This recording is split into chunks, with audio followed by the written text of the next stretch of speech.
Magandang araw sa ating lahat mga kapiso wifi at saka mga pisonet owner. Ayan, sa gustong mag-contact sa amin, just type ENM Internet Cafe and Services sa inyong mga Facebook. Ito po yung Facebook page namin mga kapiso. Sa lahat ng merong mga katanungan, kung magkano yung mga packages namin, yung piso wifi window machine, yung delivery at saka yung installation, ayan. So dito na po kayo, i-type lang po ENM Internet Cafe and Services. At sa gustong manood ng aming kaunting video tutorial, nandun po sa aming YouTube channel, ENM TV. Ayan po, so meron kami mga tutorial about sa piso wifi, kung paano nyo pagagandahin ang serbisyo. Ayan, so naana po tayo dire installation sa piso wifi window machine, which is duha ka buok antenna ang among i-supply dire. Ang usa kay indoor type at saka yung isa is outdoor type long range, diba?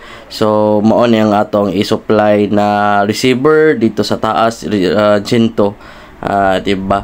So mao na siya kung dili good kaya sa atong SIM base type, which is ang loadable or loadable og smart data or Gomo data or Globe data or dito na SIM card data.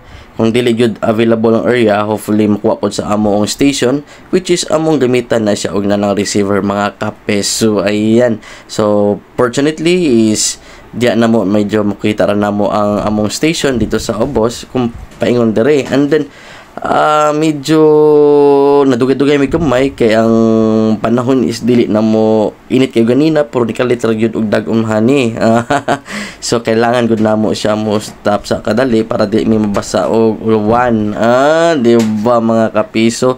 Sa gustong mag question or mag-message sa amin sa among Facebook page, type lang ENM Internet Cafe and Services mga kapiso sa Facebook page. Ayan, so kahit ulan, medyo humina na yung ulan, kaya nadali kami na ma-install yung receiver doon sa ibabaw ng atop. Ayan po mga kapiso, so sinimulan na ng aking isang climber, tsaka pupunta ako doon sa ibabaw, itaas na naman kasi para matulungan siya doon sa pag-setting sa alignment mga kapiso. Ayan po, so ito medyo nasa taktok ito ng bundok, kaya medyo maliit lang or hindi masyadong kataas yung tubo na kailangan namin dito mga kapiso. Ayan po, ito po ang receiver antenna ng signal or data mga kapiso. Ayan, so na-set up na namin doon sa itaas. Doon ako nanggaling kanina. At napakasipa at napakamalakas ng signal doon mga kapiso. Nandun pa yung server or main server namin. Ayan. So magsiset up na po siya ng isang antenna pang long range. Ayan. So outdoor antenna yung sinupply namin dito para mas malakas. Maraming salamat and God bless.